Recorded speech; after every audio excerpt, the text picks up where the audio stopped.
पाक फिजाइया के साबिक सरबरा एयर मार्शल मलिक नूर खान को मुकम्मल फौजी एजाज के साथ तलागंग के नवाही गांव तमन में सुपुर्द खाक कर दिया गया। पाकिस्तान एयरफोर्स कॉम्प्लेक्स इस्लामाबाद में नमाज जनाजा में एयर चीफ राव कमर सुलेमान समेत फौजी अफसरान और सियासी रहनुमाओं ने बड़ी तादाद में शिरकत की, जिसके बाद उनकी मैयत तलागंग के नवाही गांव तमन लाई गई, जहां उन्हें हजारों सोगवारान की मौजूदगी में आबाई कब्रिस्तान में सुपुर्द खाक किया गया। इस मौके पर पाक फिजाइया के चाको चौबंद दस्ते ने सलामी दी।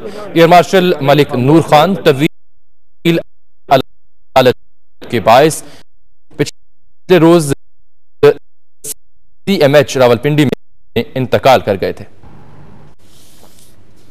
और अब कारोबार की दुनिया।